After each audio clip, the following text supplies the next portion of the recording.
I'm Richard Porter. I'm Johnny Smith. And this is Smith & Sniff, a podcast in which two friends sit in a Hyundai Ioniq 5 and talk about cars with hangovers. Well, we probably need to explain a little bit about the timeline here, because it is the morning after the world premiere of the new James Bond film, No Timber to Die. Oh, you've got like a voiceover voice, because it's slightly sort of sleep deprived, slightly drinky. Yeah, it's all of those. So it's Wednesday. You're listening to this at the earliest on a Monday or a Sunday night if you're one of our patrons, and so you will know, I hope by now, if all's gone well, that we have done, for the first time in ages, a Smith & Sniff video. Yeah. And we did it of us on our way to the premiere of the Bond film, which we were invited to, inexplicably. And which we feel very fortunate to have been invited to. I know, it's pretty incredible, isn't it? Which was at the Royal Albert Hall in London, and was pretty amazing, all told. Attended by royalty, Danny Craig, and the other actors. Léa Seydoux, and the other ones. Rami Malek was there. I mean, not like we hung out with them. We saw them on stage. They came on, and it was exceptionally awkward because the director came on. Do you remember this bit? Yeah. The director came on, and he went, "Now, I'm going to invite the cast to come out. Don't clap them individually. Wait till they've all come out, and then clap." And, of course, the first person came out, people started clapping, and he went, "No, don't clap until they're all out." But it just made it really awkward. It was like, sort of like, a summer holiday fun camp that you have where you don't quite know the teacher yet, and you don't know whether they're going to get cross or not. Yeah, it was fundamentally it was good, and it felt really special. Yes, it felt ever so special. We got to bump into a couple of people that we knew, from like Jason Barlow, the journalist who wrote that fantastic book on Bond cars. Chris Harris was there, wasn't he? Yeah, Top Gear's Chris Monkey Harris. Because you said to me, we were sitting sort of at the side, but down the front, so good seats, particularly because they pivoted, so we could side saddle it. Side saddle to look at the screen more directly, which was more comfortable. But I wasn't side saddling, and you went, "Oh, Chris Harris is behind you," and I thought you were joking for some reason. So it was a bit weird when I turned around and there you were. I don't know why. He was there talking to Vernon Kay. Because we forget that Chris Harris is showbiz now. He's on the telly and stuff. And I know, I do sort of forget that. And we were sitting. This is terribly name dropping. I apologise, but screw it. I don't do it very often. Well, no, we did get to do something really cool, which I still can't quite believe we got to do. But we were sitting behind JK out of JK's Jamiroquai, and his girlfriend, wife, I don't know. And I've met him. I haven't, and I really wanted to. But I've met him years ago, and I was in two minds. Like, do I do that? "Hi, Jay, it's me, Richard. You won't remember me, but now I'm going to embark on this chat with you anyway." Or do I just not say anything because it's too awkward to explain? So I didn't, and I sort of regretted it because I remember I've met him a few times because we had him as a guest on Top Gear, and then I met him at Le Mans once and hung out with him a little bit when he was drinking neat gin from a bottle. I remember you telling me. Yeah, it was a bit mad, that, for various reasons. And I really wanted to meet him. I didn't realise. Well, only just because, his earlier music had quite a profound effect on me. They were very much the soundtrack of my, formative years. The years where you listen to music and it goes in the hard drive and it stays in. Yeah. So his first album, Emergency on Planet Earth, was 92, 91? And me and my mates bought that and we played it to pieces, and still an absolute funk acid jazz anthem. But also the third album, which I think Travelling Without Moving, that came out the year I passed my driving test. So once we got the CD of that, it was like, oh yeah, this is it. Yeah, I like those early days of driving car albums. You have car albums, don't you? And it's just like, And I wanted to say all of that succinctly without being a dick face, and so that you go, oh cool. I'm just saying, listen, this means a lot to me, but I don't want to go on about it because you're a busy man. And as it turned out, during the course of the 2-hour 45 new Bond film, No Time to Pass Away, he went. I think he went to the toilet quite a significant amount of times. I noticed that JK's first trip to the loo was quite long, and I was a bit concerned. It was 40 odd minutes. Yeah, he did. He basically missed the second act of the movie. I think. So he'll be this morning. He might be saying to his wife or girlfriend, "Who the bloody hell was that guy?" Because that sort of introduced new characters and things, and he'll be baffled. But I think he missed a really cool car chasey bit. Yeah, which he would have been into. Yeah. Well, so I was going to say, I mean, I presume by now, because it's Monday, people will have maybe seen the film or have read reviews of it or don't give a toss, and neither of the above applies. But I mean, for what it's worth, I enjoyed that film. I thought it started really well. Really well. The ending is big, but some of the middle is a bit mushy, as those Daniel Craig era Bond films sometimes have been. I think the plots are very bitty and complex, but sometimes you think there was a sort of plateau in the middle. However, I found it really good, and I found the ending is strong, powerful, and I did have a bit of a dewy eye. Yeah, and I don't think I've ever done that to a Bond. No, I wonder if perhaps On Her Majesty's Secret Service would come the closest because of how that ends. Because his wife gets assassinated. Yeah, spoiler alert. The film came out in the 60s. If you haven't seen it by now, then you know. Do you know, you joke. What are you doing? I've revealed what happened in some of a film that had been out for 6 months at the cinema, and I got some people on social media shooting me dead. Really? How dare you let the cat out of the bag? It's been half a year, you absolute trombone. Well, half a year's one thing, because in the old way of things happening, that would still be sort of before the DVD release, wouldn't it? Or certainly before it had been on telly. I could see that. But yeah, if you were giving away some plot twist of, I don't know, the Italian Job, it's like, if you haven't seen it now, you're probably not going to. Listen, I'm going to give away the plot of Live and Let Die from 1973. My favourite Bond. Just spoiler alert, there's some voodoo and also some sort of ghetto kind of action, drug dealings. Pimps, sort of borderline pimping, and Jane Seymour, absolutely immaculate. Seymour, Somebody on social media, because we were harping on about No Time to Die, haven't really got time, killing time before No Time to Die in our video. Yeah. Someone's put on social media a chap called Matt Photo One, No Time for Deceased Spec. Which I thought was really good. So it's like, listen, my parents have sadly passed away. They've got a really immaculate Audi TT in the garage. I'm looking to get sort of 80 quid for it. Would you fancy it? Listen, I'm running a bit late for a meeting. I'm gonna have to say no on that one and then instantly regret it. Shit. Yeah. I didn't have time for Deceased Spec. Practically given away a mint dead spec car. Just for some context, by the way, I should explain. We said it at the intro, which for once we did before we started talking instead of afterwards, as we usually do, that we're sitting in a Hyundai Ioniq 5 on my street in London. You stayed in a top luxury hotel last night.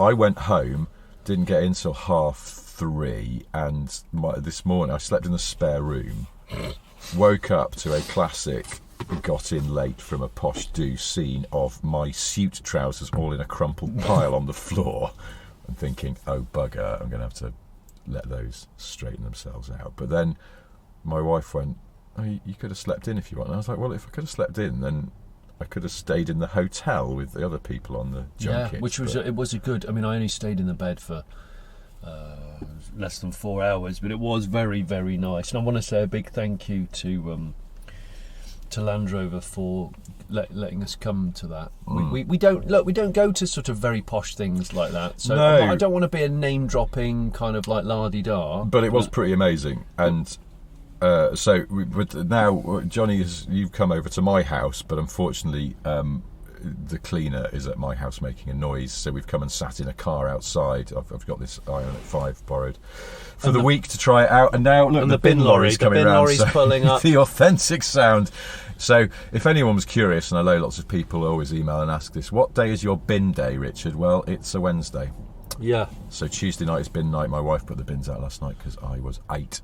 Street life. It's the only way we know. Anyway, Street life. Yeah, so I was going to say about the cars of No Timotody are interesting. Everyone's probably seen the trailers, and the Defenders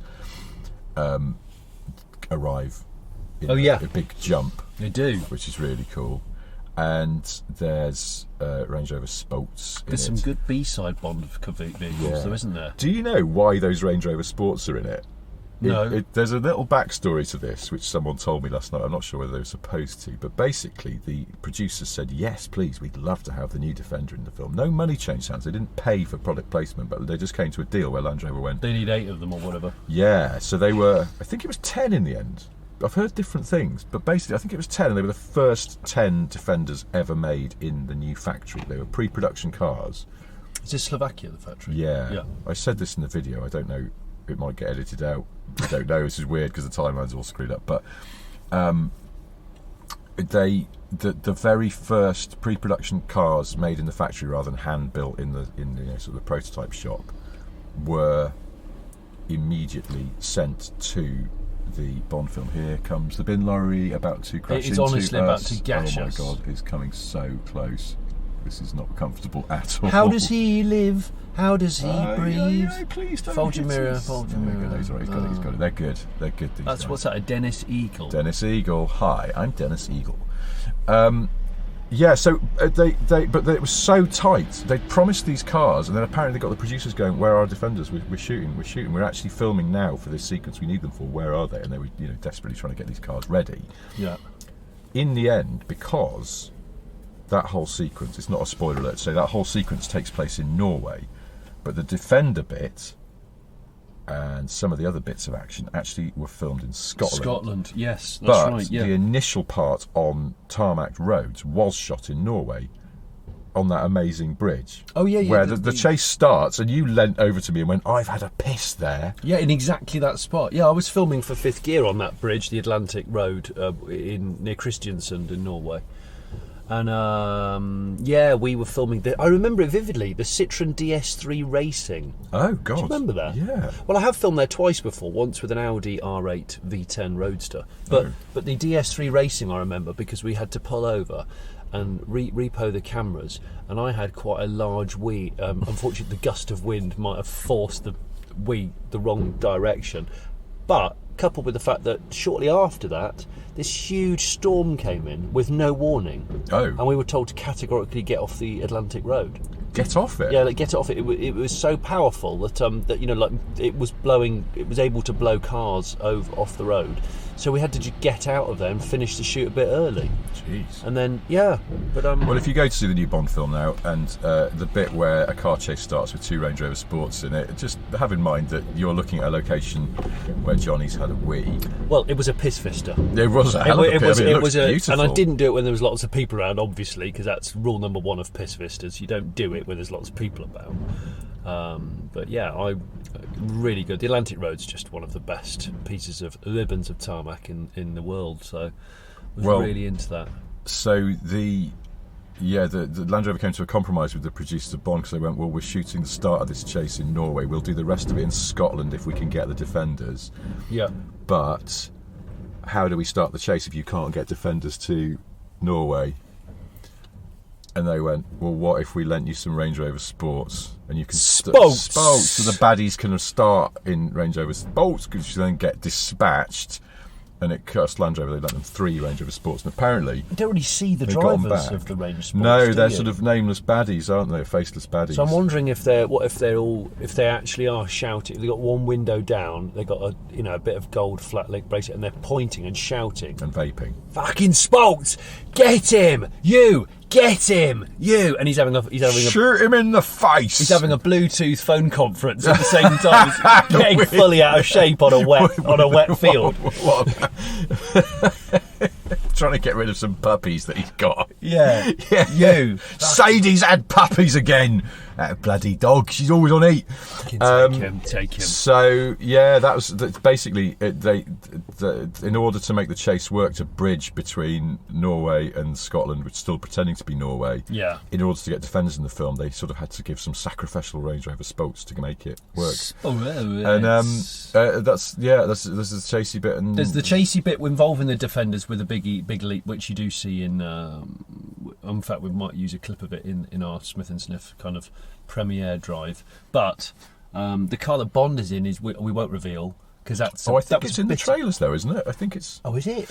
Yeah, I think we're all right to say that. It's a Toyota Land Cruiser Prado. Yeah. Which is called, or what do we call it here? The Colorado was sometimes called. It was something like that. Yeah, basically the junior Land Cruiser of the Ford, but still a 5-door one. So was it late 90s, early 2000s shape? Yeah. Which is an unusual colour and choice. And there's a couple of other interesting kind of like 90s cars in other.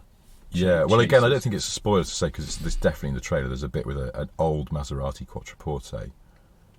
Which I'm pretty sure my mate Walter helped to source. Those and the Lancias. The Lancia Tastes. Yes.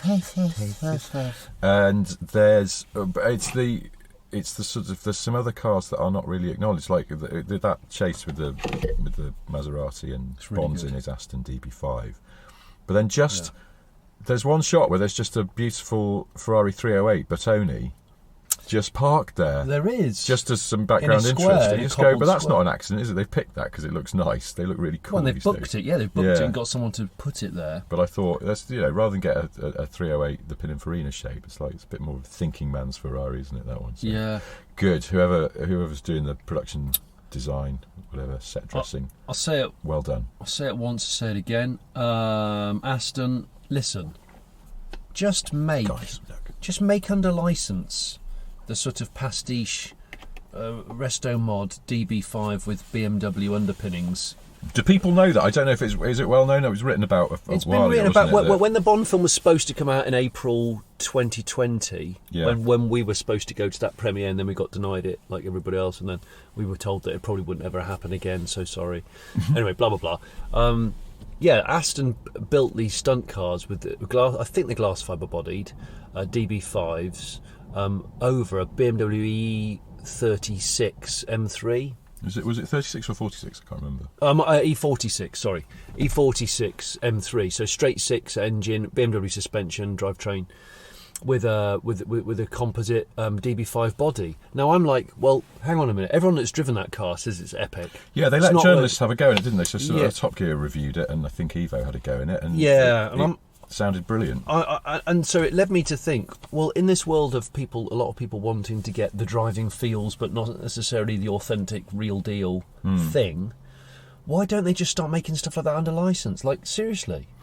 Brilliant. Great idea. I suppose it's a hard sell, isn't it? Because you're kind of going, yes, well, our cars, they've got that new Valerie and whatever coming, and you go, our cars are the height of technical sophistication, but their most popular and highly rated model is based on a 20-year-old BMW. It's tricky. But as a business model, it might work. Then you bookend the range. You could have the Valerie Halitosis at one end, and at the other end you've got sort of a rebodied M.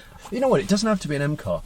They're in bed with Mercedes. Why don't they use an AMG pan? Yeah, because they're not quite as amusing as M cars. I don't know. Well, they are, aren't they? I suppose an old C63 under there would be C-class engine and pan. Yeah, that actually would be a ripper.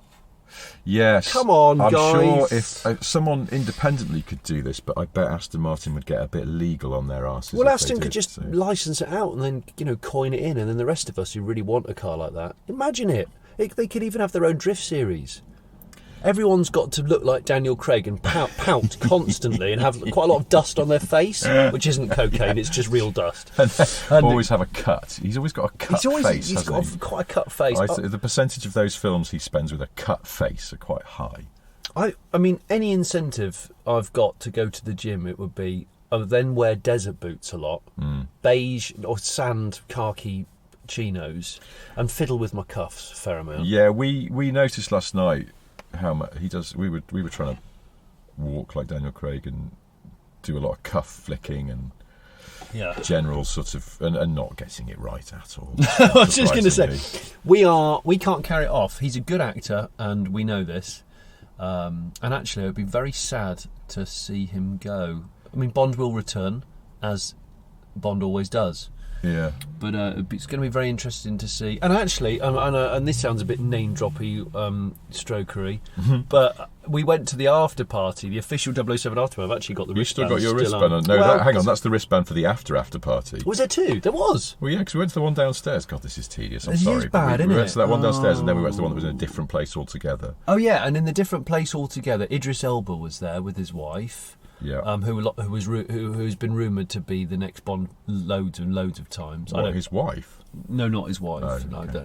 And then Alan Carr was on the dance floor. Wasn't he? Yeah. Which is unexpected. I didn't see him anywhere until that party, and then suddenly there's Alan Carr. But that's right. I saw Léa Seydoux from the film at that party, just walking through the hallway, and she just looked incredibly elegant and sort of, she's got a kind of famous people who radiate that kind of aura. They have an aura. Yeah, she's got famous vibes going on. Not to be confused with the new Chinese brand that's bringing over a car called the Cat, the Aura Cat. Oh, I thought you were going to say Rita Ora. I don't know what her aura is like. I imagine it's pretty strong. She's a big star, isn't she? Do you know what? She's a fantastic singer, but I think grammatically she needs work. Why? Yeah, she didn't even know what a nativity was a couple of Christmases ago. Oh, really? You genuinely didn't know. Thought someone was playing a trick on her. Seriously? Is she one of those people? Is she like my dog, where you can't quite work out how clever she is? Like, sometimes you think she's really clever, and other times you go, oh my God, you're eating poo out of a gutter. My dog, not Rita Ora. I've never seen Rita Ora doing that. I don't know, maybe she does, but I hope not. Don't. But sometimes, Rita Ora sometimes strikes me as quite smart, because she's obviously quite a savvy business person, or maybe she has good people. She makes more money from not music than from music, apparently, from sort of endorsements and tie-ups, and doesn't she have a cosmetics brand or something? Or was that? Well, thinking of Rihanna. Rihanna definitely does, but she's a sort of Brit Rihanna. Yeah, she is. But then she sort of, I think, has she cracked America? Brianna? Brianna is one of my kids' friends. Oh, is it? Is that a female Brian? Maybe, yes. Never thought about it, but it is, isn't it? It's Brianna. Brianna. Bryony. There's not many Bryonies about, is there? I was at school with a Bryony. I was at school with a Bryony. Maybe and it's just died out. I don't think I've ever seen one or heard of one since. Oh, it's funny that, isn't it? And Bryony won't remember me, so I'm not going to say hi, but I mean... No, I don't. But the Bryony I was at school with used to remind me of Peppermint Patty out of Peanuts. But I sort of mean that as a compliment. I thought she was quite cool. Yeah. Do you know, yesterday, when I had to put my smart suit on ready for this bloody premiere, put it on at whatever it was, 5:45, 5:30 in the morning. And at various points in the day, if I caught myself in a reflection or in a mirror, I felt a bit like the dude that controls the snooker game. Well, you'd gone bow tie, which I admired that you'd gone old school, because I went necktie in the more contemporary style, but then just looked like an Addison Lee driver. We put drummer pictures from Green Day. Yeah, or if I take my jacket off and roll my sleeves up, just any kind of coach driver / ska band drummer, I suppose, with a thin black tie. One of my mates, cheeky twat, saw the picture we put on the socials and just sent me a message while we were at the frigging film going, are you going to a funeral later? Which I thought was a bit rude. I thought you looked smart. Thank you. Do you know what that's all about? I thought I looked reasonably smart. I bought a new suit for the occasion and everything, because my old suit was getting a bit baggy, so I bought a new black suit. You've lost weight. Well, I have lost weight. Yeah, and you Bluetoothed it to me. I reckon every podcast we've done, you've just given me a little bit of side fat. I think that's what you've done. Yeah, I don't know. Mine's coming back now because I'm not going running because of my bad legs. So I'll be all over the shop. And also, I mean, it will definitely come back if I keep sculling Negronis like I was doing last night. There were some seriously potent drinks. I reckon I had a dab of E10 in my Negroni. I want to know if they do an E5 version or an E10, and you can make, as the consumer, you can make the choice. Is it an E5 cocktail or an E10? It was quite. I mean, that's. last night had a wonderfully surreal quality for a number of reasons, because it's like an out of body experience, isn't it? You're going, am I is this a dream? I had this weird dream. I was sitting behind JK at the premiere of a Bond film. Do you know, that was the thing I was going to say about when the film started, people went, hey, and except JK, who sort of went, hey. Oh yeah, he did a little singy sort of way, and I was like, that's brilliant. I think he had a bit of to embellish. I think he had a bit of a sort of muscle memory to an encore moment in concert, because obviously he's used to playing. He's probably played there though, hasn't he? I bet he's played the album. He probably has played there. So for him, it must be a very. Do you know if anyone who knows JK is listening, or JK won't be listening almost certainly. What I would desperately like to interview him and. Well, you should. I want to know about his garden railway. He's got a garden railway. Yeah, I think he has. He's got a garden railway. Hey, but we know people who know him. Yeah. So you could be put in touch. I would like to. I'm not one of those people, which is why I didn't say hello to him. But there are people. But yeah, one of the other surreal moments last night was I had a very long chat about the wonders of Negroni as a drink with the man who headed the development of the Land Rover Defender project, and it was a bit. It was a bit dry. It was a bit drink. Weird. It was just a bit odd. I was going, what am I doing? I couldn't hear most of the people. I think I might need to get my ears looked at. Get them syringed. Yeah, I appear to have watched more earwax removal videos on YouTube than is normal. I don't know why. I just became a little bit interested in it, and now it's just throwing. Are they not revolting? Yeah, they are. Fascinating. They're revoltingly fascinating. Okay, so you just go, oh my gosh, was that all in that person's ear? How on earth did they hear anything? What are we talking, like sort of snooker ball sized wax lumps coming out of people's heads? Yeah, like a sort of a street dog poo that the owner hasn't picked up, and you walk past and go, look at the size of that. It's gross. Yes. Imagine that in your ear. Oh, God. Yeah, quite impressive. Like a cigar that's been dropped out of someone's pocket. It's rained really heavily overnight, and then somebody stood on it. Kind of like that. What's a relatable analogy? Yeah, that. That, okay. Well, I probably won't go. I mean, particularly feeling a bit queasy as I am, I won't go and watch earwax removal videos today, but I don't know what I'm going to do for the rest of the day, because I am feeling a bit useless, like I'm not going to get anything done. So that's pretty much the day. Go for a walk, clear the air, reset the map. Yeah. Well, I've got to go and walk the dog, so that'll get some fresh air. That's good. Yes, I should do that. There you go. You see, then you can just remap yourself as you go. Yeah, that's a good point. If you were going to pick a Bond car from that film that piqued your interest the most, what would it be? Well, it could be a motorbike, I suppose. There's motorbike, two motorbike. There's a bit in Q's.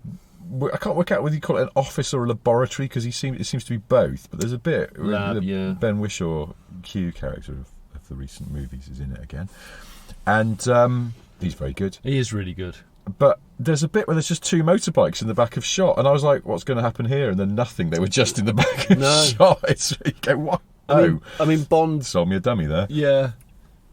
Bond does ride a motorbike again. He often rides a motorbike, and he never wears a helmet. Well, he's jolly good at it, isn't he? As he shows in this film. He's very good at it, and he does some quite high energy shit with it. I'm gonna say risky. That's what it said in the script, isn't it? Just going high energy shit. Risky, high energy. Do you know the thing I noticed? Is some of the incidental music was old Bond music. Yes. Not The World Is Not Enough. What was it? We Have All the Time in the World. Yeah. But there was also another old Bond song that had been sort of rehashed, which was good. What was it? Was it You Only Live Twice? Was that in there? It might have been. I know what you mean. There were little. I think there were little. Yeah, there were little references, and that's the thing, because there's references in the cars. If you asking which car really piqued my interest, it would be the old '80s Aston V8, of course, from The Living Daylights. Yeah, which makes a reappearance again. Not a spoiler alert. That's been in loads of press pics. I love the fact you keep saying not a spoiler alert. Well, because I'm really neurotic about accidentally spoiling the film for people, and it's because it's a tricky one, because there are so many bits you don't want to give away, because and that's why I saw the cast being interviewed on Graham Norton the other week. Yeah, and it was a fairly bad interview for the reason that none of the cast were able. So Graham Norton kept going, and your character's this. Tell me, why is that? And they go, "Oh, I can't really say." And having seen the film now, I understand why, that you don't want to give away too much, because it spoils the reveals in the movie. It's the most. It's probably the most emo Bond yet. Skyfall, aka Scuffle. Yeah, Skiffle. AKA Skiffle. That was another surreal moment last night. We were standing outside the Royal Albert Hall in London, magnificent building that it is, talking about skiffle music with Jason Barlow. Well, it's because if Skyfall had been called, it's like, James, you've got to go back to where you were first born and learnt that music that's a sort of precursor to rock and roll. Yeah, it's and very also fusion busy. Of folk. You have to go back in time and meet up with Lonnie Donegan. Remember to take a washboard and one of those shoebox guitars with very baggy strings on it that don't really make a very good noise. Because that's Skiffle, the crumble, and a tumble. But we spent the whole evening going Skiffle, and then we collared Jason because he knows an awful lot about music to confirm our suspicion that basically when rock and roll arrived from America, it just drove Skiffle out of business. Oh, it did. Because rock and roll was better. It was like Blockbuster Video versus a downloadable Netflix. Yeah. It just came in and just bulldozed. Yeah, it's true. Skiffle music was the Blockbuster Video. It had its time, but it's not coming back.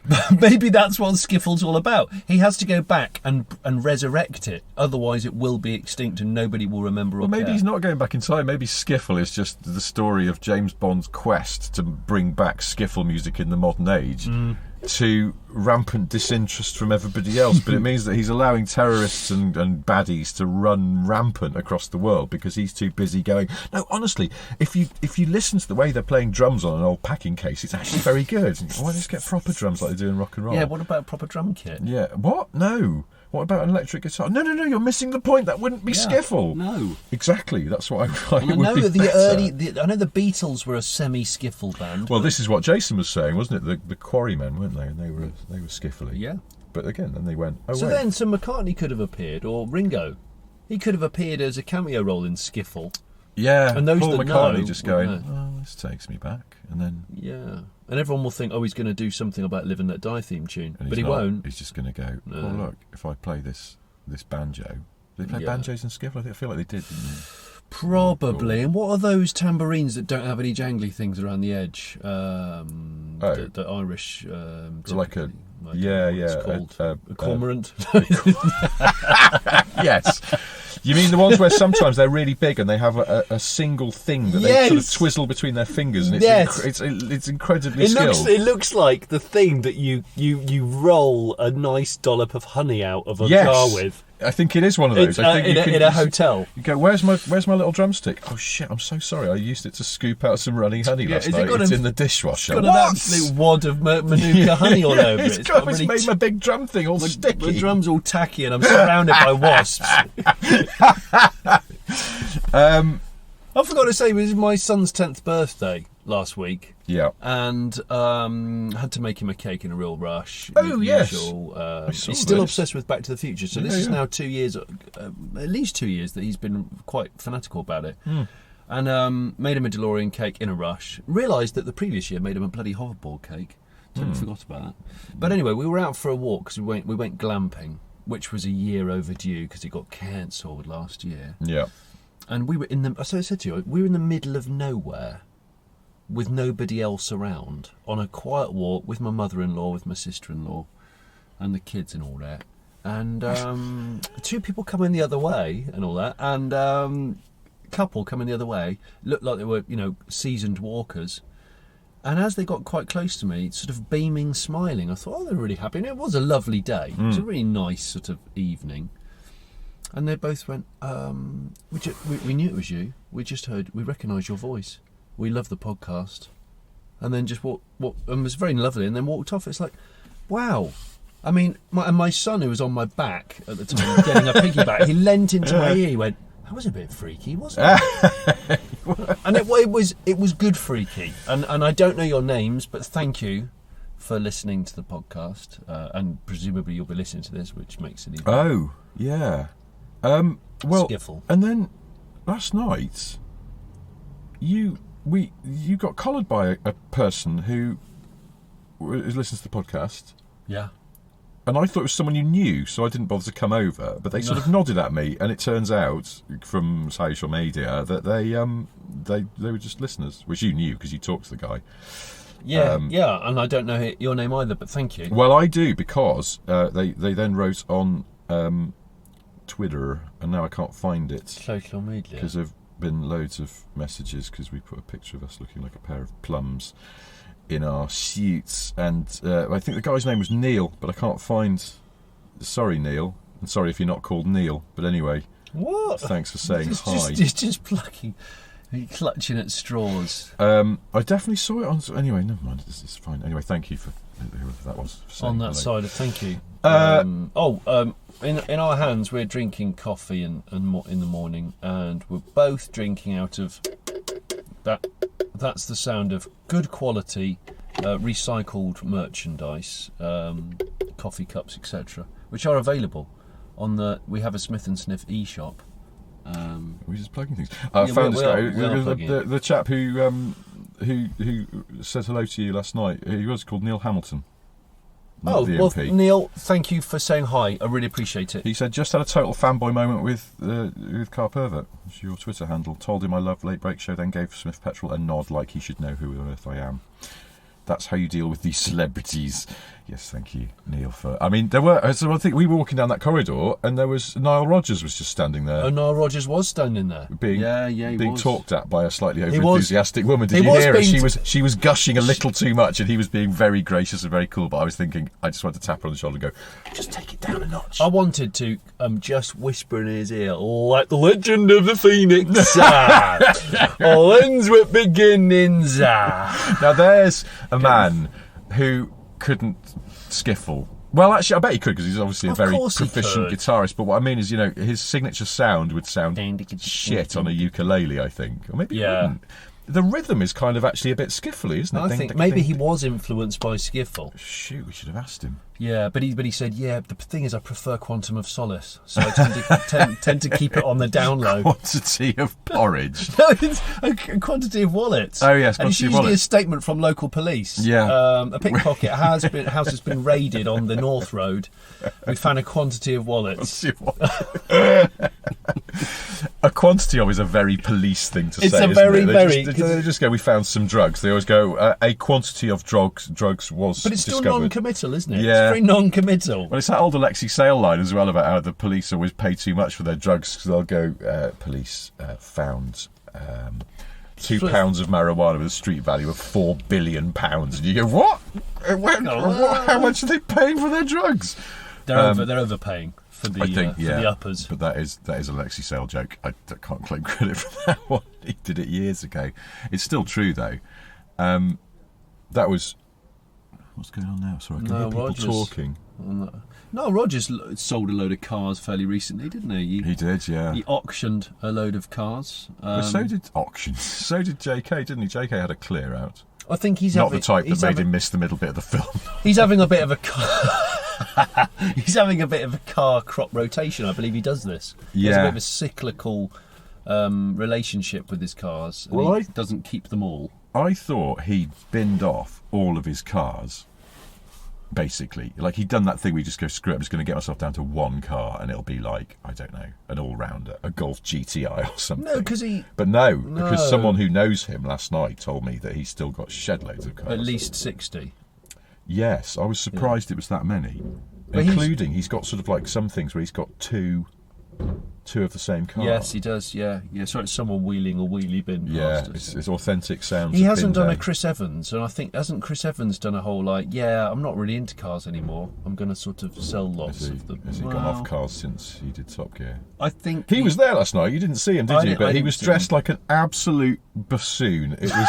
What? He was wearing like a frigging fleece with a big scarf and then a cap, and he looked like he'd run into a charity shop and put on the first things he could find. He was an Did he look like Saturday morning parent rugby kind of? Yes. Spectating? No time for a shower. It's a bit cold out. It has to be warm. Get out the house. Yeah. Oh God. I'm Muttley, do something. Shoes. That's always what I say.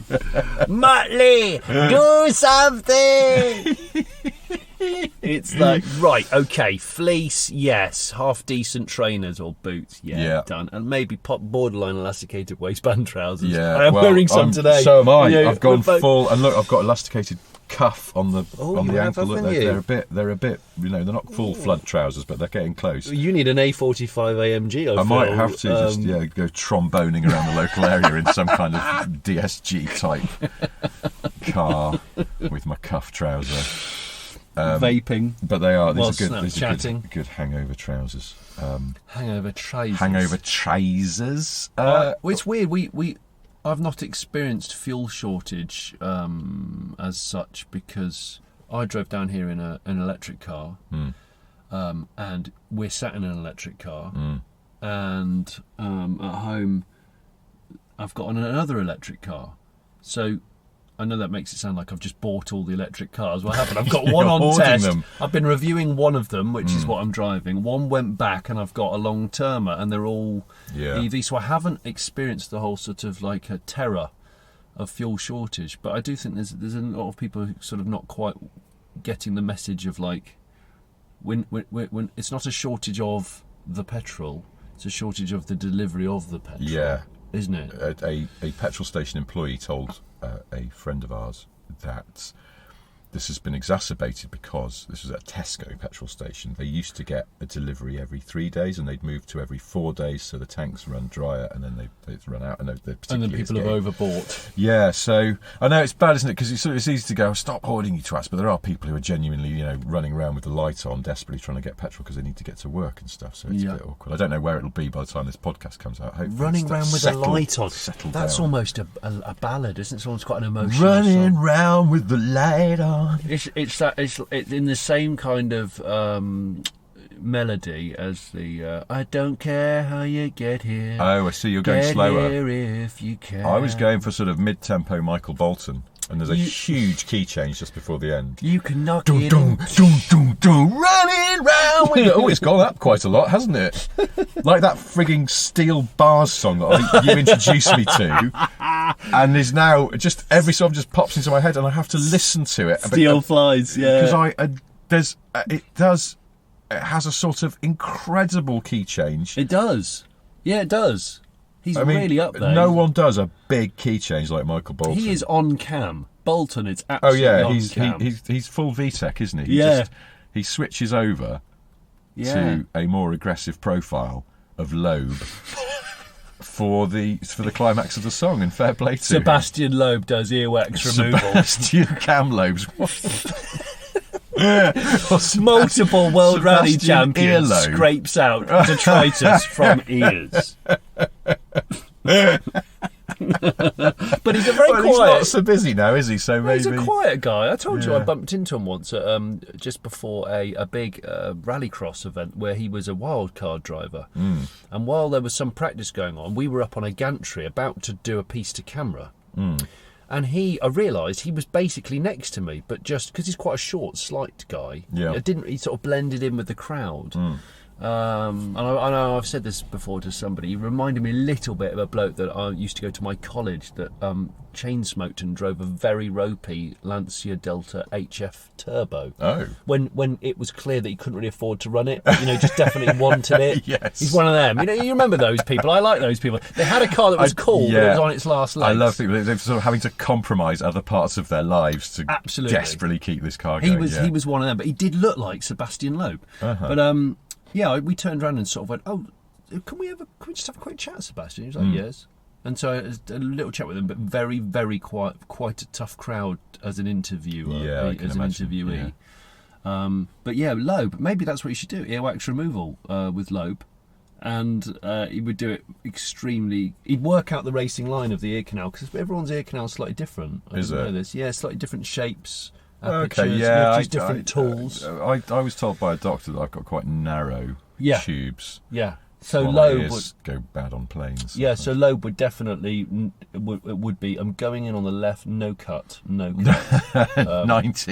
No, not. Would there be a 90? There won't be a 90. It might be a 30 left into brain. No cut. Yeah, no cut. Over crest. Over crest. It was over ear pubes. Oh God, yeah, of course, ear pubes. Navigate. Warning: ear pubes, no cut. Now, talking of interviewees, someone else was telling me last night that they've interviewed Daniel Craig, and he can be quite a challenging interviewee, but that one time they were interviewing him, he suddenly pulled out a bottle of whiskey and went, "Would you like a whiskey?" Really? Yeah, things got a bit more lively after that. But yeah. So hang on, as an actor, Yeah. as a character in Bond, he's quite drinky. Yeah, he's very drinky. That film last night is quite boozy, isn't he? It was boozy, but also very neat, like undiluted booze. Yeah, oh yeah, it's Strong proper booze. hardcore, isn't it? And you pointed out to me, you leant in and whispered to me that there's a bit where he goes and flies a plane after he's had about 8 fingers of scotch. Yeah. Is this wise? Yeah, I mean, drink skippering, drink captaining. I don't Piloting. know. Piloting. That's the word. Driving, plane driver. Yeah. I think that's. I think it's unwise. But then we're dealing with Bond here, who definitely, and again, this is not a spoiler, never lets a vehicle warm up.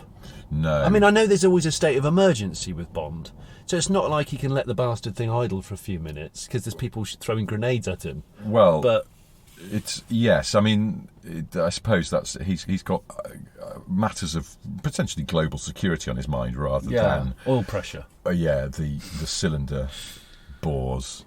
Bore scoring. Bore scoring. Do you know what that would be? Maybe that is another Bond sort of title that we haven't thought of, or maybe that's the James name Bond of a that's the Returns baddie's name. Bore score. Bore scoring. Oh no, it's Dimitri Bore scoring. Bore scoring.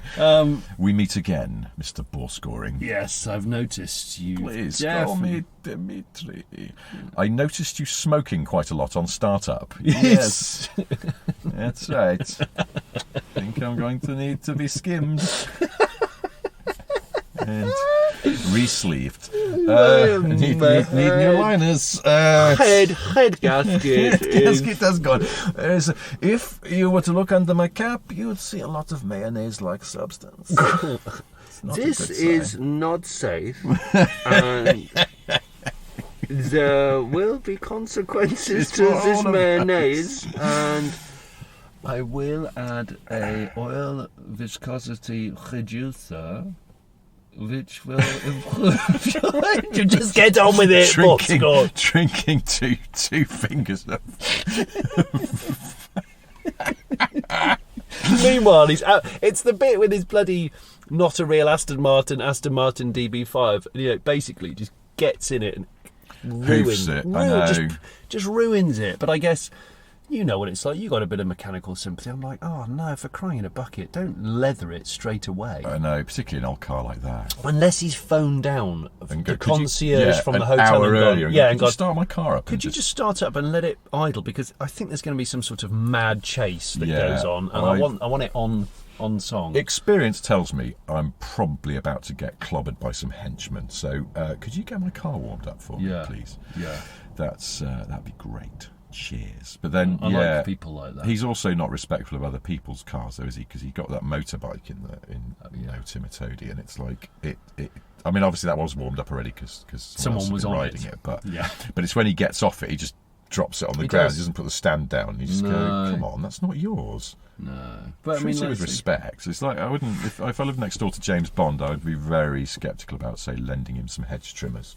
Well, he'd probably use them to cut somebody's head off or something, and then give them back to you without rinsing them. And you just be like, I just put steering wheel locks on everything in case he comes up to me and punches me. Yeah, in case I need your car. No, I'm sorry, Mr. Smith. I am taking your car. No, you're not. No, because I've got 3 locks on it, and I don't know where all the keys are right now. No. And there's urgency in your voice. So go and take matey's Skoda Fabia instead. Yeah, just down the road. Why don't you bother the Wilsons at number 17 for a change, James? Yeah. This is getting ridiculous. Or rent a car. Just go down to Europe Car and he hasn't get downloaded something. the app, so he can't get a zip car. Oh, that's it. Yeah, he's running down the road, going, "Where's that bloody white Polo with the stickers on?" Fuck's sake!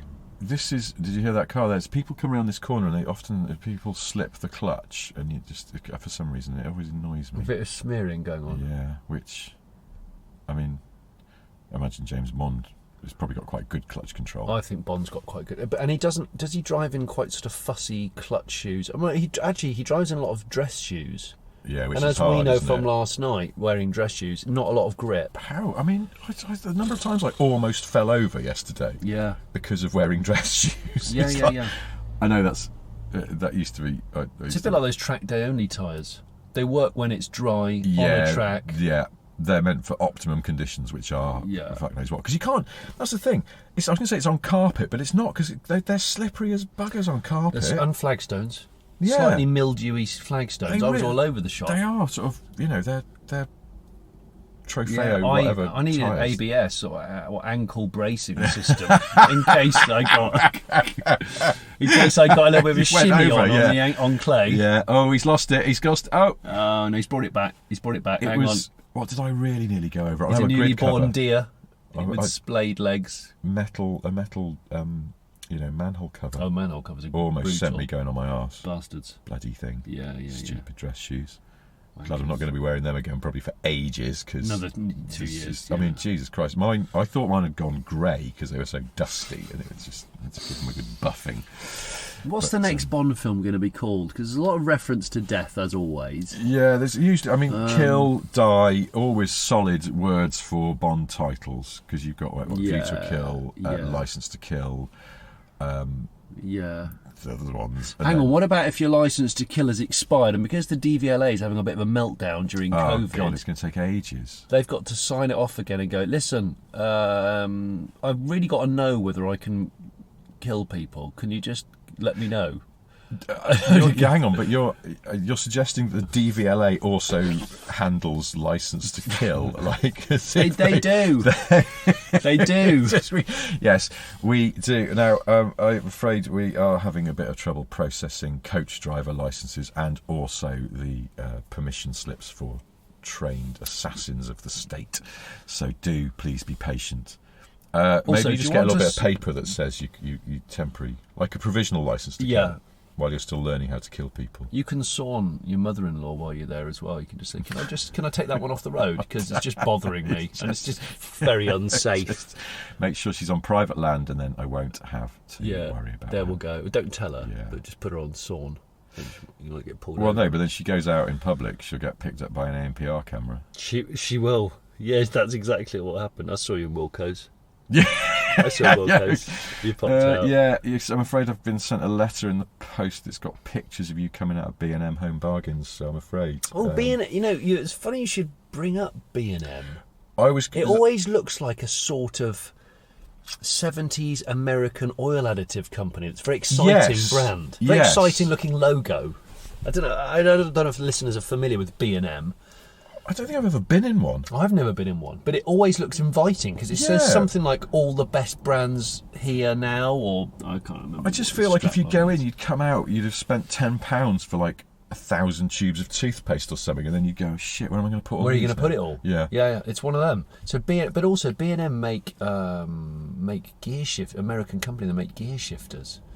Oh, like really high performance kind of ratchet shifters for muscle cars and stuff. Oh, really? Yeah. So I wonder whether B&M is actually that guy. I think is just reversed into. Yeah, that was pretty. He did a bit of. Did he do Parisian aggressive parking? Reverse into? I don't know. There's something hanging down. There's a Peugeot 206 just pulled out of space opposite us, and there was part of the under tray was hanging down as well, and it was on like generic aftermarket wheel trims. Oh, I hate them. Oh, I hate those. But you can always tell if it knocks into another car because it does that lurch on the handbrake where the rear suspension rises up, like a dog when it's just finishing a poo. It does a little rise. Yeah. Yeah, I don't watch dogs doing that. What, is this something else you enjoy on YouTube after you've done your earwax videos? Yeah, that's my new thing. Yeah. You can get me by aeroplane. Oh, God. I think maybe we should wrap this up because I need a wee. Do you? Yeah, I do, because I had that big coffee when we started. Oh, yeah. And also, I think I need to go and eat something else that's got lots of salt in it, maybe. Yeah, I was going to say salt. I only had some Weetabix, which is frankly not even touched the sides. Do you know, I realised when we got to the red carpet event, I realised I had left a used, with still some a good amount in, bottle of Brut in the glove box of that Defender. Oh no! Yeah, it's gone. Well, because we had to get our skates on for the premiere last night, and we were almost late because we were told on pain of death the doors were closing at whatever time it was. Yeah, and we were trying to film as much as possible in London congestion. Yeah, the traffic started to close in a little bit, but that's a nightmare. Well, it's not, because you can just go and buy another bottle for £4. But, I was going to say, it just feels so wasteful. Somebody got a nice treat, though, whoever has gone and picked up that Defender, which I They have done. Oh, seriously, he would have opened the glove box, seen that there's a reasonable, maybe a centimetre of brute in the bottle, and gone, if I put this on, I'm going to get some tail tonight. That's what I reckon. Why did you not put some on then? Or you were going to, but then you left it in the car? I was going to, and I totally forgot, and it was annoying. I'm a bit annoyed about it. A principle, not monetary. Yeah, I see what you mean. I mean, it's just one, isn't it? You're not just to tell the kids, I went to the premiere of a James Bond film once, but you know, also, Daddy smelt brilliant when he did it. So yeah, he did. I really am going to have to wrap this up because I am desperate for a Waz now. Do you want me to do the... Go on, you've got 3 things to tell us. Do that. Have I? Well, I thought that's what you wanted me to no, I haven't. You're offering to wrap it up because I can't concentrate. All right, well, I've got 3 things to tell you. First of all, Johnny's got a solo YouTube channel. It's called The Late Break Show, and it's got lots of excellent things on it, including the Espada barn find, which is a developing story still, isn't it? Yeah, it is, and there'll be some Defender-related material very, very soon. Yes. The second thing I've got to tell you is, in case you haven't noticed, we've got a Smith and Sniff video out of us going to the James Bond premiere that we might have mentioned in this podcast, so you probably missed it. And we go around driving around London playing Bond car bingo before we go to the film. So please go and watch that. Share it amongst your friends. Tell your friends. Tell people you like. Tell people you don't like. And so it's a bit of a one-off, but hopefully we'll do a few more videos in coming weeks, months, whatever. And the third thing I have to tell you is that the choreography in Kylie Minogue's Can't Get You Out of My Head video was done by Mickey Rooney's son. Really? Yeah. That's bloody brilliant. That's an iconic video. Yeah, it's an iconic song. Yeah, it's really good. It's all good. That was peak Kylie, I think. Peak Kylie, yeah. Bless her. She's never done a Bond song, has she? But it feels like she hasn't done a Bond song. It feels like she should somehow. Yeah, could have been called Bond. Maybe they just went to disco. We're not into that now. We want emotion, so we'll get old Billie Eyelashes on, and she'll do it. Yeah. In lowercase. Yes. For some reason or other. I don't Billy know Lowcase. Billy lowercase. Billy broken shift key. Yes. The caps lock key is jammed, but it's jammed off, so I'm afraid you're stuck with this now. It's all lowercase. I might not even use a full stop at the end of this Billy sentence. Caps Lock sounds like a really lame London gangster. Oh yeah, don't mess with Billy Lowercase. Yeah, don't mess with Billy Caps Lock. Billy Caps Lock. Yeah, because he'll just put a little... Oh, don't you touch him. Don't you touch his family. You touch that, and if you touch him, he suddenly starts shouting. He sits in the same spot at the Greyhound racing track every Wednesday, but if you come close to him, or if you move near him when he's going to get his burger, he will cut you. Catch you. Good. Well, on that note, on that side of things, of course, do the catchphrase, you fuckwit. Yeah, come on, and all that. On that side of things, sorry, we've been very name droppy and just going on about a cool thing that we did, but we did do a cool thing, and it was really exciting, wasn't it? I would recommend you go to watch the film. Yeah, it does. Yes, it is simply definitely not enough time to pass away. It is long. It's 2 hours 45 minutes, and it is quite long. It doesn't probably feel that long. It starts really well. It's got a big ending, and the middle bit is, sort of, it's got its moments. It's got some good bits. There's some little bits of humour in it, which is nice to see from a Bond film again, because it's sort of got a bit po-faced, I thought. It has. And there are little moments of levity. There are. Including a cameo from Hugh Dennis, who I walked past twice in the corridor. Did you? Yeah. He's very tall, isn't he? He's quite tall, yeah. And again, it's one of those things where I said, I know we've got a mutual friend, but that's not really enough basis to go, excuse me, we've got a mutual friend. And he'd be like... So you didn't tap him on the shoulder and say, I love those voiceovers for the Curry's PC World adverts that you do. And I never really watched Outnumbered, but I hear it was very popular, so well done on that. Yeah. And obviously I loved the Mary Whitehouse Experience when I was a student. Absolutely. So cheers for that. And again, just be like that woman with Nile Rodgers, just a bit too gushy. Anyway. Like the Legend of the Phoenix. Like the Legends of the Phoenix. All ends with beginnings. You bastard. Wit beginnings. Wit beginnings. Can't stop the world from spinning. We're up all night, so get lucky. Lucky. Bastard kids. Out on the town in Clitheroe. Right then, well, thank you for being tolerant of 2 hungover middle-aged men in a car, and we'll be back to sort of more normal service. This is probably no different next week. Until then, goodbye. Thank you, goodbye. 'Cause the ride is